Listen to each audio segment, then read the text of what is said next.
Hi, everyone. I know it's like the fag end of the sessions today, but we'll try and keep it fun and entertaining. Um, I think two broad themes that I would want to touch upon in context of mobile-first content. I think what we are seeing is the reinvention and the reimagination of audio content, which is what we've seen in the digital ecosystem over the last couple of years, whether it's how podcasts have grown, how players like KuKu FM have created a new category of audio content, which is fiction audio. And what we at Array are building is social audio, UGC content. And the second, is the creator ecosystem, which is really defining the way content on the mobile is, being created. Would obviously love to hear more from Siddharth on that. And I think keeping these two broad themes, the reason why we have these guests today is because they have they come from a very unique vantage of understanding both these themes and from building products and content in both of these themes, right? So quick round of introduction. I know she's introduced, but Gautam is building like a really cool company which is really reinventing how podcasts are created and distributed, helping a podcaster through the entire journey of creating a podcast, distributing it, and helping them make money. It's called Hubhopper. Kunj is, of course, leading content at KuKu FM, and not just audio content, but I realize he's also now doing short television TV, KuKu FM TV, KuKu TV, it's called, right? And I think amongst all of us, Siddharth is probably the one with the smartest brain. He's not just a content creator, but he's also a neurologist who's creating really fun, interesting and engaging content on neuroscience and mental health. So thank you guys for coming. And Thanks. sorry. All the pressure on making sense is on you, Siddharth. We can say whatever we want. Yeah. I was going to protest against that very strongly because it just means that at the age of 18, I happened to take the decision of not quitting medical college. Other than that, there was no other difference. No, but jokes apart, I think I'll pick up the first theme of today's discussion, which is audio, right? What is, since you've done a podcast, you're building fiction audio, you're creating a podcast company. What is the consumer insight behind how audio content is consumed in a mobile first kind of format? Maybe Gautam, you want to start? Sure. So this is actually a really interesting topic, and it's been a rising trend for. You guys have all heard statistics on and on and on and on. So we'll try and make this more like a story. For us, we actually saw this growth begin to take place about 9 years ago. So I was actually working an extremely boring job at a bank where I needed to consume content to essentially stay sane. And to add insult to injury, of course, the bank did what they would, and they put firewalls so that I couldn't consume any content whilst I was there. So first they gave me the most boring work in the world, and then on top of that, they didn't allow me to do anything else. Happened upon podcasts, and felt a little bit like Alice in Wonderland, falling down this rabbit hole of content consumption. I'm that nut who your parents and everybody warns you about, which consumes 14 hours of content a day. I sleep while listening to podcasts. I have speakers in my pillowcase. I needed to actually, confess to my wife before we got married, because this is the weirdest thing about me. But I started as a consumer first. So that sort of brings back to the question that you... So I started to get very curious about the industry from a podcast lens itself, and from an audio lens and a consumption lens. And I saw a few things that would make an audio industry thrive. So, and they're all related back to mobile phone usage. So, where does podcasting do well? Few variables. Wherever there is high commuting time, podcasts tend to do well, right? Now, I can't carry my desktop with me. I can't carry my TV with me, so obviously that is in relation to mobile first consumption. Wherever people have data sensitivity in their consumption, audio content as well, right? So we have among the cheapest data in the world, and I think if I'm not mistaken, in 2022 itself, we crossed the 20 GB per month threshold mark on average consumption by an Indian. So that is a staggeringly high amount of consumption. Wherever the consumers are generally younger, both podcasts do well, and also mobile consumption tends to be higher. India has one of the youngest populations in the world, so obviously both these things were naturally going to take place going forward. And wherever there is an oral tradition of consumption, so for us, for example, we've been consuming the Hanuman Chalisa, the Granth Sahib stories for generations. Podcasting does well. Ironically enough, a lot of people don't know this, but the thing that's kept podcasting alive for the last 15 years is not the Joe Rogans of the world. It's actually churches. So till about 5 years ago, 40% of every podcast, 40% of podcasts were actually created from churches. And sermons were created by podcasts, and the people used to listen to them on their mobile phones back in the day of the iPod, etc., etc., etc. So it just goes to show that both content consumption as well as mobile usage go hand in hand. So if you're seeing one uptick, you're naturally going to see another uptick. So now, if you're seeing everybody talking about podcasts, you're also seeing everybody consuming this type of format on their own devices. Few other statistics generally being that of our internet users, 99% of those users prefer to consume on their mobile phone. And we have one of the largest video consumption on mobile phone, populations in the world. So it's just sort of green pastures for people that are consuming or creating for mobile. Yeah.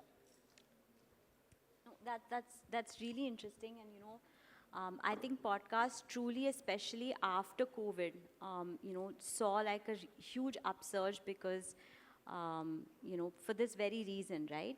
I'd go to Kunj, and Kunj, want to understand because, you're doing fiction audio content among other genres. So what is the insight that you've seen? Yes, so KuKu FM is a regional content platform. Specifically, we started with audio. Our origin story is audio based. And I will say we do both fiction and non-fiction very deeply. We have some of the best audiobooks in the world available to people in a language and a format that is comfortable to you. Let me start with this, that India is not a reading country. Out of 100 books that are consumed in India, 85 of them are textbooks, are books that someone's professor or someone's boss has recommended to them, and out of compulsion they are reading it. Most of the consumption is, it's very restricted to the creamy layer English-speaking guys who have studied in school in English and have a deeper comfort with English.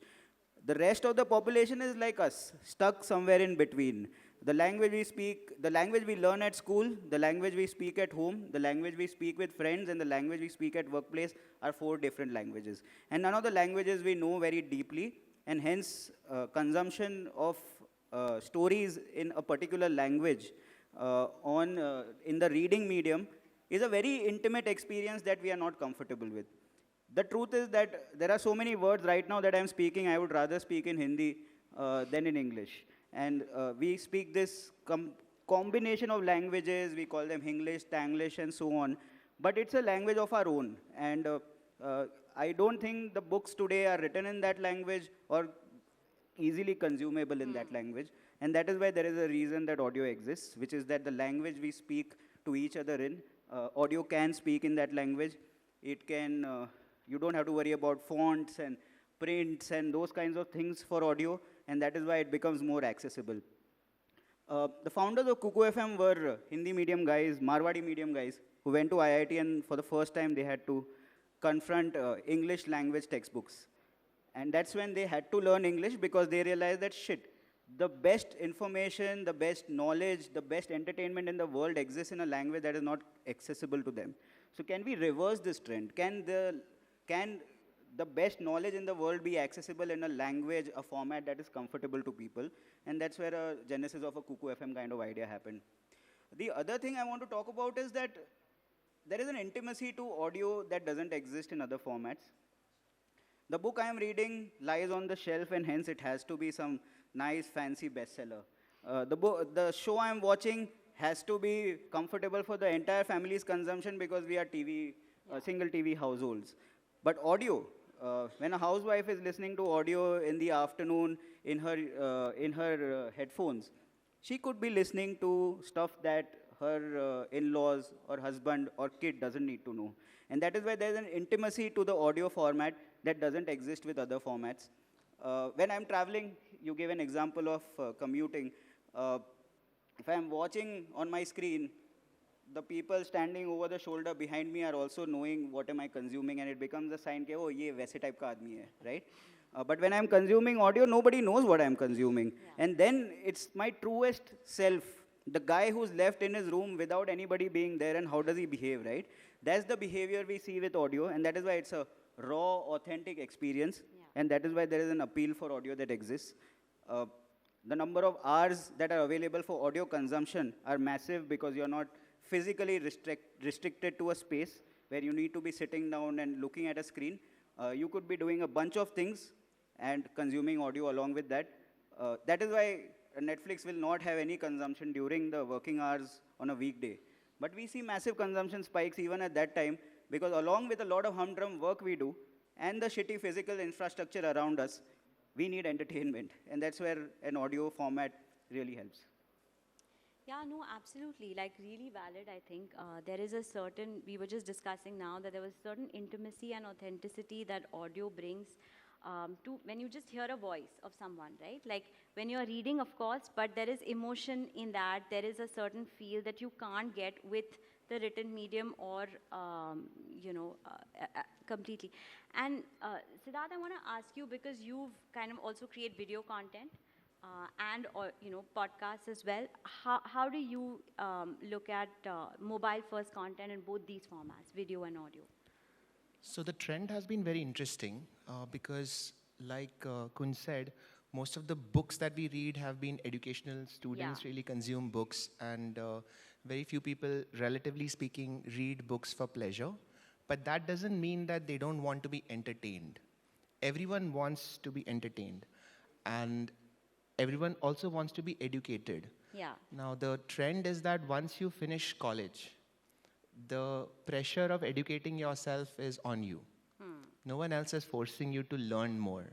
And so people are turning to the internet more and more to learn, but they find that education without entertainment is quite painful. Boring.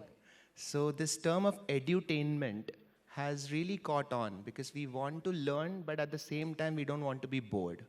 So the trend that I'm seeing now, and I'm part of that, is how do I, speaking from my experience, how do I teach something as potentially dull or difficult as neuroscience to a community who wants to learn but doesn't really want to open a neuroscience textbook. So from that perspective, mobile and content creation has been very interesting, because I've spent 15 years in government medical colleges teaching neurology to students, and I've seen how different it is when I'm teaching that same topic to a layperson, a non-doctor. And in fact, I think that this is a journey that every professor and every academic person should go through, because creating content forces you to think about your own knowledge in a very different way. And if you put in video plus audio, you're thinking about it in a certain way. If you take out video, I would say that you think about it even more deeply, because now everything depends on the words that you say and the story that you create. So everything about audio is storytelling. because the visual is still happening, but now it's happening in the listener's mind. So now the way you structure your sentences, the way your voice modulation changes, all these things come into the picture. So I would say that if somebody's learning to teach using an audio platform, they would become a very good teacher. That has been my experience over the last 5 years. Right? I mean, I can see that from the content that you also create. I think it's it's entertaining content, and yet you always take away something interesting for yourself. But linked to that, because you mentioned you're creating a lot of short format content around the same subjects in video format on social media. How does content like yours find an audience where there is so much content that's available on the mobile, right? Like you open your phone and there's YouTube, there's the hajar OTT platforms. So how do you manage to find and build a loyal audience for your content on mobile, and then build a community around it? So the answer is that if you are shining bright enough, the people who want that particular light will find you. The challenge, honestly, is about consistency, because you have to burn long enough for people to find you more and more. So the community sort of builds around you as long as you are putting out authentic content consistently. The idea of you changing yourself to suit what the audience wants, I don't think that is sustainable if you are a single person content creator. If you're a business, sure. But if you are doing something for yourself, you really do need to put out what comes naturally to you. The only difference I would say is how do you evolve your mode of delivery? So you know what you want to say, but as technology changes, as the platform evolves, the language that you use to put out what you want to say can keep evolving. And we were just discussing the use of AI. So in today's time, a content creator who does not use AI to boost whatever they're doing is at a disadvantage. So you definitely have to keep evolving, but that authenticity should never go away. No, fair enough. And I'll park AI for a minute because I do have a lot of questions on those. But I would love to get like a platform's perspective on the same subject of finding an audience for your content. Like I know Kunj was telling me that you have multiple apps catering to different users. So how do you, how are you able to target the right consumer for the right content and then convert that consumer into a paying consumer? Right. So I want to give you one example, right? India is the largest English-speaking population on the internet now. What does that mean? Now that means that Siddharth here is now competing with a great cricketer, which is a podcast set in Australia, for whom also Indian audiences are the most important audiences. There is a creator sitting in the UK also that is now creating for Indian audiences because they see that, so what has happened is essentially the pie has shrunk for English creators in the wider social media world, where everybody, while India has maybe 10 million seriously English consuming, only English consuming people, it has a lot of people that are targeting this audience. So being able to find empty spaces, for example, we know that the Malayalam YouTube creator system is not as deep yet. Okay, beyond a point, you will have 5 people serving each of the micro interests that exist, whether it is, neurobiology or whatever it is. Sorry, I don't know all these terms, okay. But That was very close. Well done. so I think it is more a supply-demand kind of a thing, as it is in every market, where we have to find these niches where enough work is not happening. There are 2 million casual writers in India writing for web novels in China in English. Now that demand, HarperCollins and a Penguin are not being able to absorb. So now web novels are being published in Korea, where Indian writers are putting it out. And they have found that opportunity and found audiences there who consume across the world over 3 million reads for a lot of very young people who have just gotten out of Delhi University. So these are the niches in terms of platforms and formats that exist, and the job here is to find those niches which are underdeveloped, where demand exists but the supply is not being able to meet it, and create stuff for those kinds of audiences. So that's how we at KuKu FM look at this. For example, we know that mythology and spirituality. Actually, I want to ask everybody, what do you think will be the age of the guy who's consuming mythology, spirituality kind of content around Hindu religion and so on? Perfect. I'm glad you get that, right? Because I was surprised. I didn't know that. I wouldn't have been able to give that answer in a conference because I didn't think that 18 to 24-year-olds are the most significant audience for that. So we launched an app called KuKu Bhakti, which we launched at the recent Mahakumbh currently happening at Allahabad, so Prayagraj. So the thing is that their audience is 18 to 24. But why is the audience 18 to 24? Because they are looking for self-help from our roots. They are looking for motivation. They are looking for, feeling better and finding ways to live a better life from their roots rather than Western self-help guys, right? So being able to now identify that audience and say that, okay, my content, my marketing around that content, and my platform experience is going to be customized to this 18 to 24-year-old on a mythology app is something that gives us a win. One of our biggest shows is the 100 million listens, which it's gotten, is Srimad Bhagavad Gita, Samasyao Ka Samadhan. Now it's not Bhagavad Gita done the traditional way. It's Bhagavad Gita where a modern young guy is going to a Bhagavad Gita expert and telling him these are the dilemmas of my modern life, and he's using Bhagavad Gita to solve those dilemmas for him, address those dilemmas for him. So formats need to become a lot more malleable, adjustable to the specific audiences, and then you will be able to find audiences even on the internet. I know it's getting tougher. I know that because of AI and otherwise also more and more people are going deep into creator ecosystems and trying to get attention, and attention is limited, but I am promising you that the amount of attention available is also going to grow.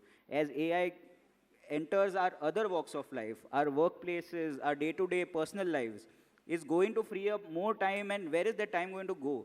Our physical infrastructure around us is so poor that it's going to go into deeper content consumption, and hence all of us, even creators like Siddharth, are going to have to be a lot more proliferate in terms of creating content.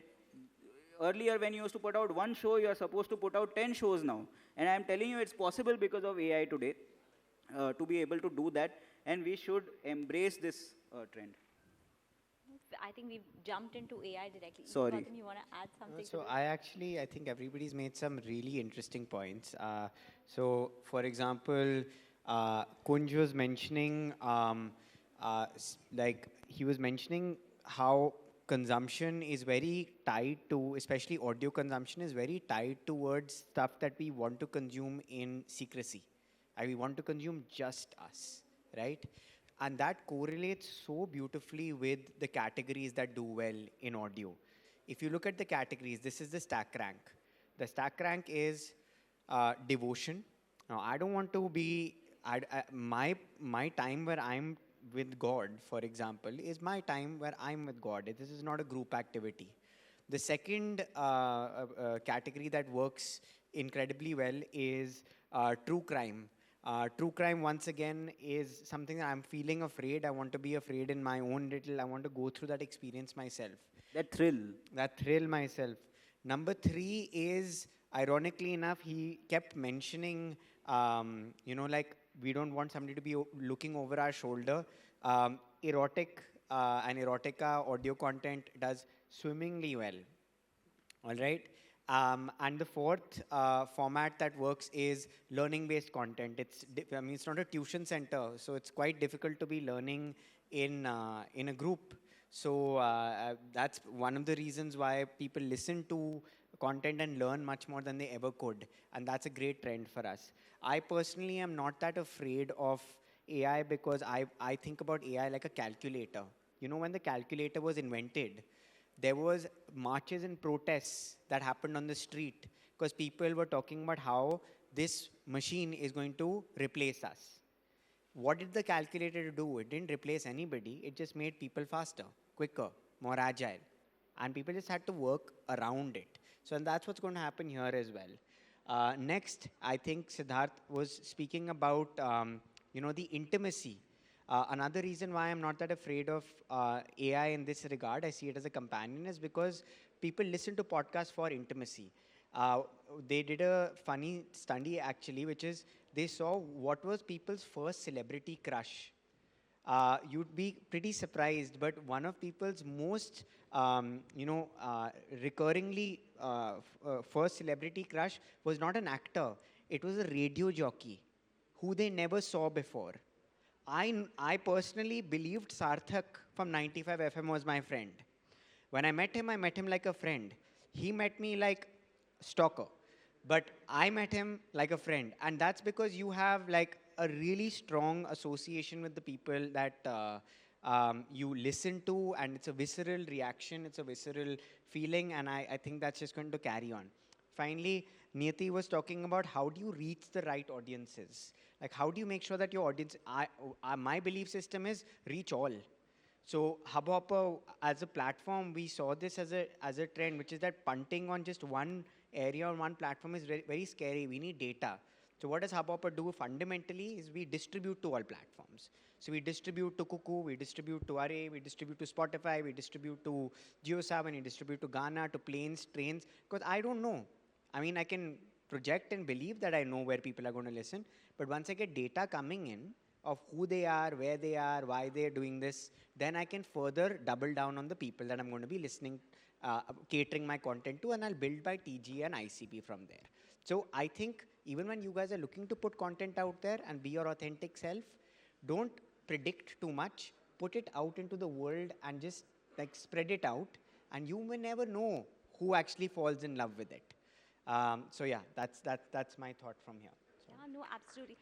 Or just on, AI, I wanted to add when you mentioned your, the RJ who was, somebody who was talking to you, we're actually, I just talk about RA voice a little bit here, but we're actually, we are a social audio app.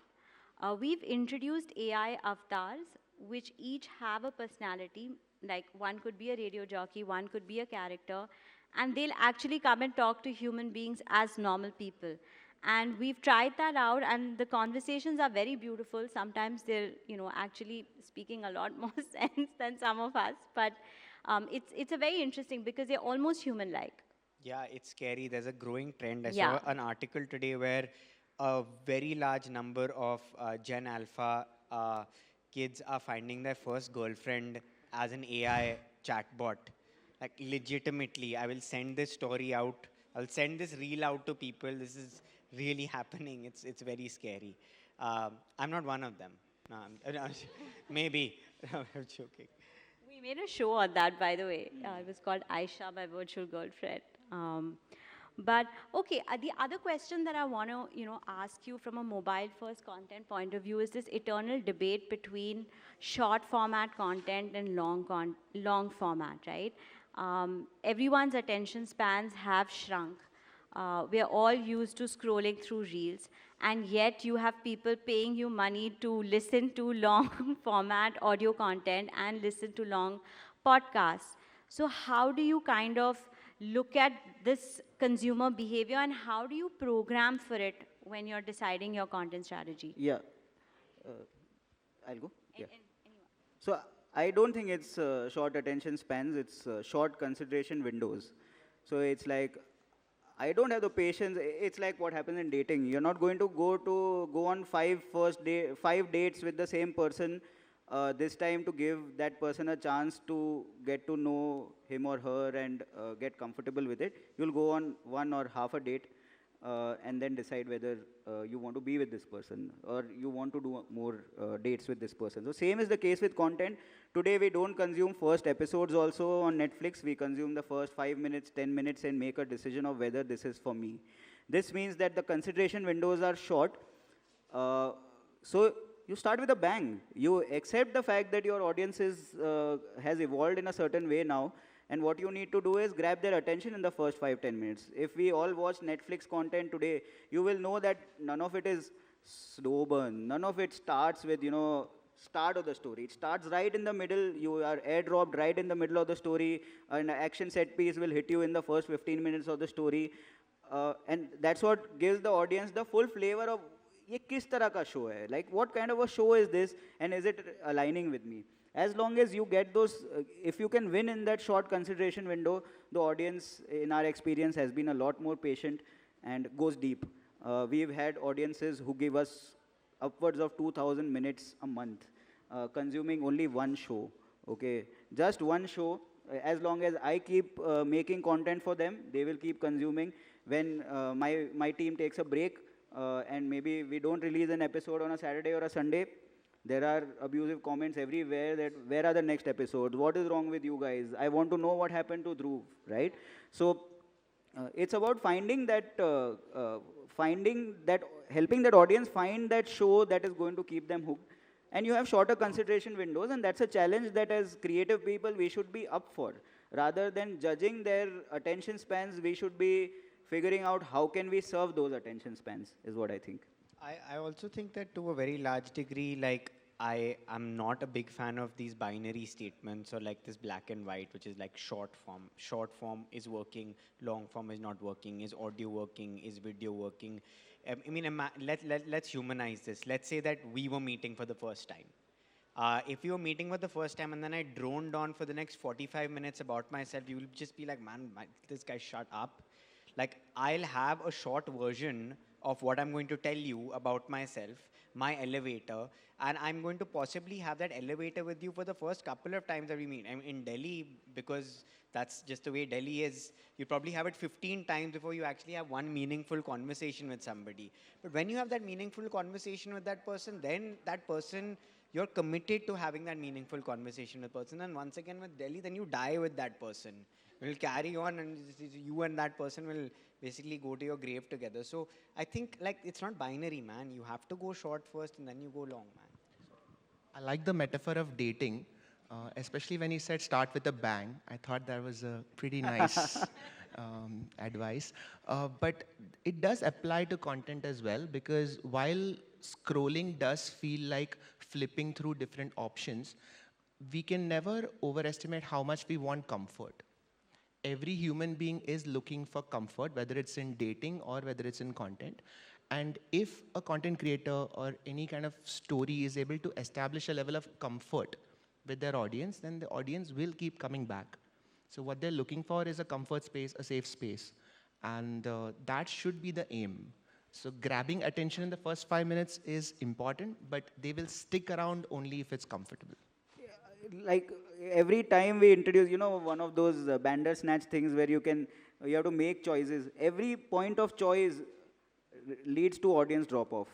Okay, audience wants reduction of uncertainty. So if they have adopted to something, and this is what the insight on long form is, this which you are exactly saying, which is that have I reduced the uncertainty of him having to figure out what is going to be the next piece of 5 minutes that I'm going to consume. You've reduced it by giving him a great 5 minutes and wanting to know what's going to happen in the next 5 minutes. So you have to keep doing that again and again and again, and that's where your long form story is then made. See, I think that you can't have long arcs going on for like multiple seasons where essentially you are going to over time establish the drama, the struggle, and then bring out the resolution of it. Now it has to be fast. It has to be one problem resolved, and then hence that's how the inherent structure of a story changes. But if you change the structure, there is enough audience and more was going to consume long form, pay for it, and give hours and hours for it. Also, an interesting point is that sometimes we overlook how exhausting visual content can be over a long time. So if I binge watch an entire Netflix series, 8 hours, I am tired, I am done. I can't do any work the next day. But listening to 8 hours is far less exhausting. And if I can somehow get the same level of comfort and happiness from that, I would any day prefer that to visual content, which is also why I think audio will never really go away. By the way, if anybody's interested, short form and long form are now having a baby. And it's happened. And if you're interested in making $1 million, multi-million-dollar company, just do this. Take a 40-minute series, break it up into 8-minute slots or 5-minute slots. Get people to consume. This is happening in China and it's going nuts there. Sorry, it's happening in India already. Also. Arey, but they're already multi-million dollar company. I think you want to build another multi-million dollar. No, we want to build a multi-billion dollar company. So it's already happening. So yeah, Yeah. I completely agree with you. We've launched KuKu TV, which is a micro drama platform in video. This is what I mean by mobile first, right? Like, it's not about a medium, it's not about audio or video, it's about mobile first. Yeah. 30 million users were there on internet before Geo launched. After that, it went to 400 million. Suddenly, it was crowded by not creamy layer kind of people, people from small town India who wanted to consume content in their formats that is comfortable to them. And these are people who got internet for the first time through the mobile phone. So their usage of mobile phone is very different from people who started with laptops and keyboards. And did I Is say that something a cue wrong? for us that It's we a need to? 5-minute queue. Okay. Sorry. So mobile first content is everything that is made for the mobile phone form factor as priority. So when you try to adapt a Mr. India into a vertical format, it's not going to work. But when you tell a story that is dedicatedly thought of as mobile first, it does great engagement on video, and in exactly the format that Gautam was talking about, which is what series of vertical videos put down and replicating the Reels experience, the TikTok experience for long form storytelling. Absolutely. I think we've gotten our cue, so I just want to, is there anybody here who has any questions they'd like to ask? Yeah.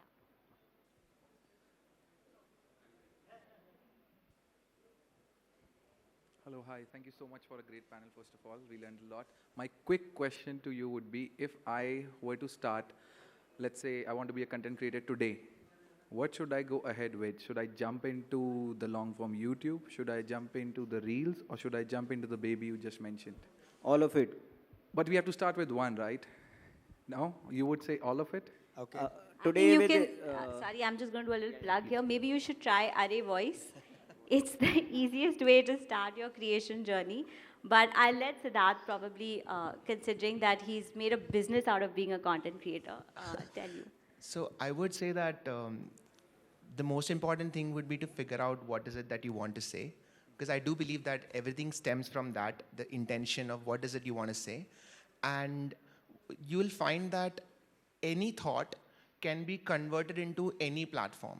So once the idea is very clear in your head, that idea can become a tweet, it can become a reel, it can become a YouTube video, it can become a 40-minute long video if you want to.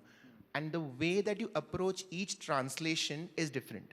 So I think that it's a separate skill set to convert an idea into a tweet versus converting an idea into a YouTube video. And each of that skill set needs to be developed. And you can develop them in parallel. You don't need to spend time for each one separately. So I would agree that you should try all of them. And naturally, you will gravitate towards one more than the other because of the person that you are. But there's no need to try out each one separately. I have a little bit of a playbook on how you can do this. I don't think starting is the problem. I think surviving is. So who wants to be in the top 1% of podcasters in the world today? I'll tell you the easiest way to do it. Reach your 11th episode. That's it. You're done. In the top 1% of all podcasters ever in history. So the way to actually do this is, you probably have 3-4 ideas in your head right now. Okay? Write all of these ideas down and then write down 20 titles of episodes for each of them. Okay. You will not be able to reach 20 with 3. You'll reach 20 with the 4th one. Go with the 4th one. Start creating on that and then start your evolution journey from there. Most people get so excited with that 1 or 2 or 3 episodes that they have in their head that they keep thinking about it. But then they realize they don't have an evergreen show. That show is going to die. So just pick that, go down this road, and then go and keep learning. That's it. So true. Thank you. Okay, thanks, guys. Thanks so much. okay. Bye. Thank you so thanks. much.